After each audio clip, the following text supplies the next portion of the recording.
Let's see. Today is the 15th, right? So it was last Thursday. It was an honor to have so many men and women of the United States Marine Corps join us on the show because last Thursday, November 10th, was the anniversary of the birth of the Corps, 1775, in a bar in Philadelphia, Tun Tavern. That was Thursday. Then on Friday, it was Veterans Day.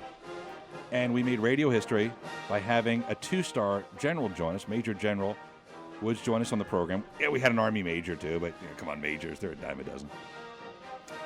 So that was Thursday and Friday. And then today we're visiting, it's a great honor to have soldiers in studio, but they're not United States Marines and they're not United States Army. They're members of the IDF, Israeli Defense Force. Say hi to Katie and say hi to Daniel, and welcome to the Sam Malone Show. Howdy. How you doing? What's up, Daniel? I'm fine. It's my first time in the United States, so I am very excited. All right, now here's the interesting story. You think of the kids in Israel growing up, and they have to join the military. These guys, the young lady and man, are lone soldiers. And when I was in Israel in March, I met lone soldiers, and I was like, what's a lone soldier, Katie? Tell everybody. A lone soldier is a soldier that is moved to Israel from another country and does not have their parents in the country to take care of them. You just decided. And Katie and I have roots to Pennsylvania. Yes.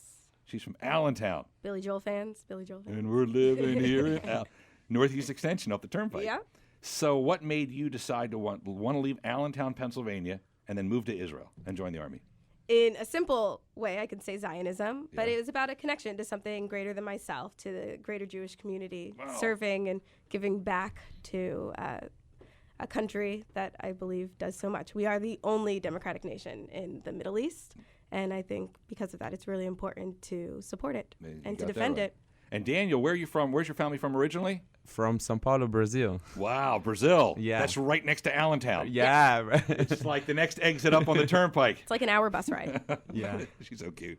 And you decided to leave Sao Paulo, move to Israel, and join the military. Yeah, I was 16 when I decided to do that. Right. I was very active in the Jewish community in São Paulo. I went to the summer campus and everything. So I made my Aliyah by a program for teenagers when I was 16. And when I was 18, I received my invitation to the army, so I was very excited.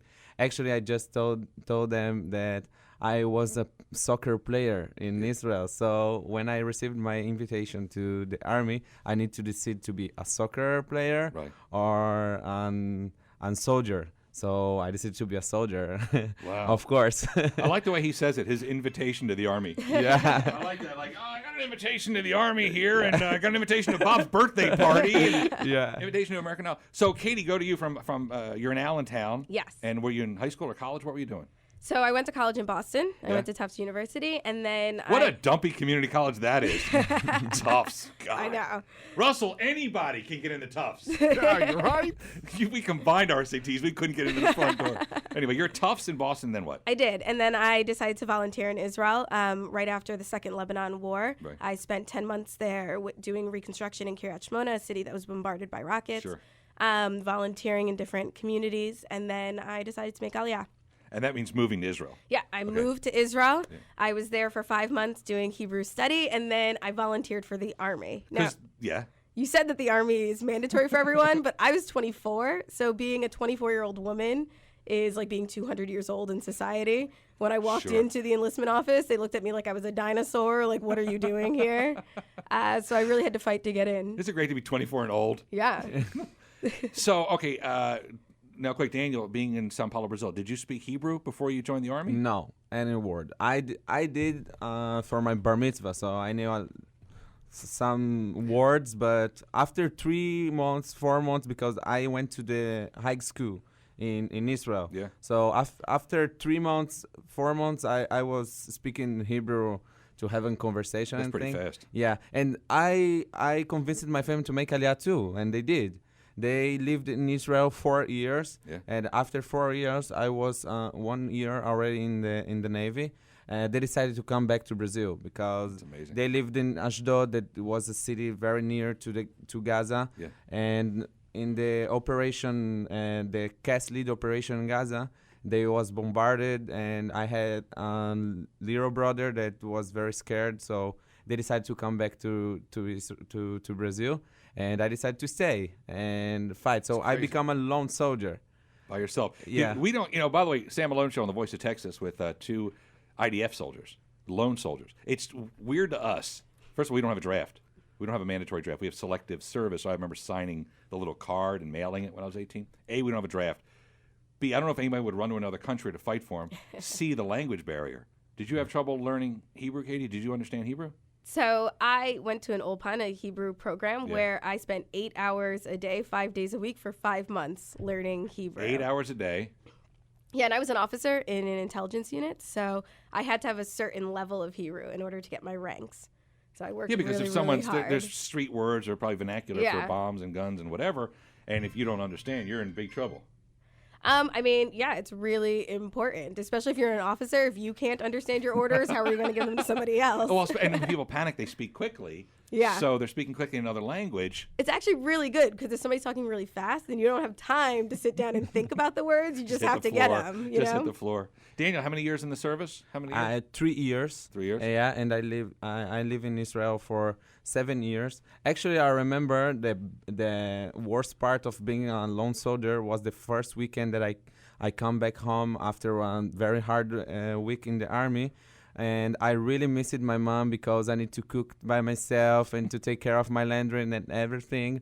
So I really missed her. By other hand, I think that I become the perfect husband because I can do everything by myself. I can cook by myself and I can clean. You can do the CCK. You can cook, clean, and kill. You got it going on, man. Yeah. And Katie, when I was in Israel, I remember meeting I didn't know what a lone soldier was. I finally met lone soldiers. And there was like a very sweet young lady from Los Angeles. Okay. She was like 19 years old. And I said, what are you doing here? She said, I lived in L.A. I wanted to do something different in my life. And she became a soldier in the Israeli Defense Force. Are there a lot of lone soldiers? There are about 3,000 lone soldiers. That includes Israelis who maybe their parents live abroad because they're diplomats or for whatever reason, or they just aren't in touch with their parents. So, yeah, we're a community. We're small but growing. More and more people are realizing how important it is to go and fight and defend a tiny but important country in the Middle East. And you could be living safely. I know you live safely in Israel, but you could be living safely in Allentown. It's true. Where the biggest. It's not as exciting. You know, really, Allentown, Israel, probably not. Also, the weather's not as good. In Allentown or Israel? No, in Allentown, the weather's not as good as in Israel. And do you plan on moving back and making yourself a United States citizen permanently? So I am a U.S. citizen. I have dual citizenship. I love America. I did not leave it because I didn't. And I live in Jerusalem very happily. I'm making a life. I'm 27, so I have a little bit of time to decide what that means in the long run. How much more time military-wise? I'm a reservist now. Okay. I'm an officer in the reserve forces. Because you have really long, very beautiful black hair. That wouldn't fly in this neck of the woods. But in Israel, that's good, right? It's okay to have really long hair and do that. Yeah, well, I'm also a girl, so they don't make girls have buzz cuts. Could you prove that? It would look a little funny on me. Well, Katie, thank you for stopping by. Thank you. And Daniel, thank you for stopping by. Thank you. Best of luck. They're called Lone Soldiers, and they're just kids from around the world who want to go to Yeah. Israel and join the IDF, the Israel Defense Forces. Outstanding. God bless you both. Thank you. I appreciate hanging out with us. We got to wrap it up. Are we done? Is that what the music means? Okay. Hey, if you need me, sammalone.com. Follow me on Twitter at Sam Malone Radio or on Facebook. You know what to do. We'll hook up tomorrow. 0600, 21 hours and 90 seconds away on The Voice of Texas. See ya.